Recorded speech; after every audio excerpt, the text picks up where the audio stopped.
বিদ্রোহীদের তোপের মুখে অবশেষে সিরিয়া ছেড়ে পালালেন প্রেসিডেন্ট বাশার আল আসাদ। এর মধ্য দিয়ে অবসান হলো আসাদ পরিবারের ৫৪ বছরের শাসনামলের। আন্তর্জাতিক গণমাধ্যম জানিয়েছে, হায়াত তাহরির আল শাম বিদ্রোহী গোষ্ঠী রাজধানী দামেস্কে ঢুকে পড়ায় ব্যক্তিগত বিমানে দেশ ছাড়েন আসাদ।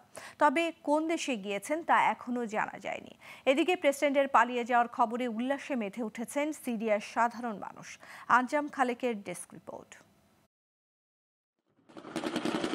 দীর্ঘ ৮ বছর ধরে আসাদ বাহিনীর বিরুদ্ধে লড়ছে সিরিয়ার বিদ্রোহী গোষ্ঠী হায়াত তাহরির আল শাম। আর ২৭ নভেম্বর হঠাৎ এই তারা আবারও মাথাচাড়া দিয়ে ওঠে। এরপর সরকারি বাহিনীর বিরুদ্ধে একের পর এক লড়াইয়ে সাফল্য পায়।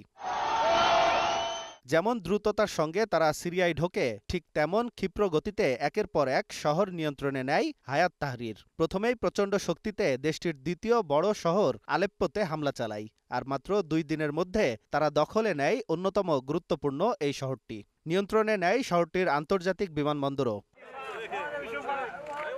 এরপর পা বাড়ায় দক্ষিণাঞ্চলে। ৫ ডিসেম্বরের মধ্যেই দখলে নেয় অন্যতম বৃহত্তর শহর হামা। পরপর দুটি বড় শহরের নিয়ন্ত্রণ হারিয়ে শঙ্কা বাড়ে আসাদ সরকারের, কারণ মাত্র এক রাতেই কয়েক হাজার বাসিন্দা শহর ছাড়ে।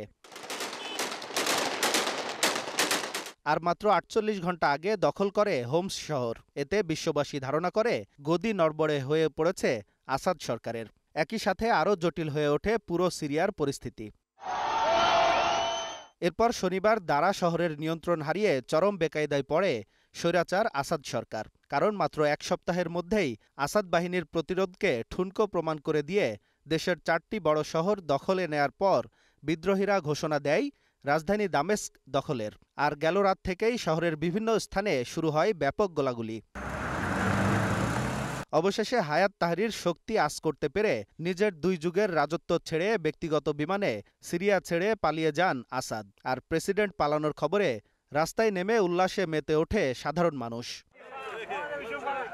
এদিকে দেশটির গণমাধ্যমগুলো বলছে, শুক্রবার থেকেই বিদ্রোহীদের তোপে পিছু হটতে বাধ্য হয় সেনাবাহিনী।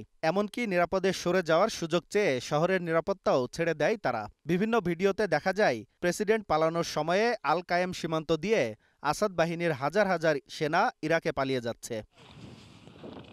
রাজনীতি বিশ্লেষকদের মতে, প্রেসিডেন্ট বাশারের মিত্র রাশিয়া, ইরান এবং হিজবুল্লাহ ইউক্রেন ও ইসরায়েল ইস্যুতে ব্যস্ত থাকার সুযোগ নিয়েছে সরকার বিরোধীরা।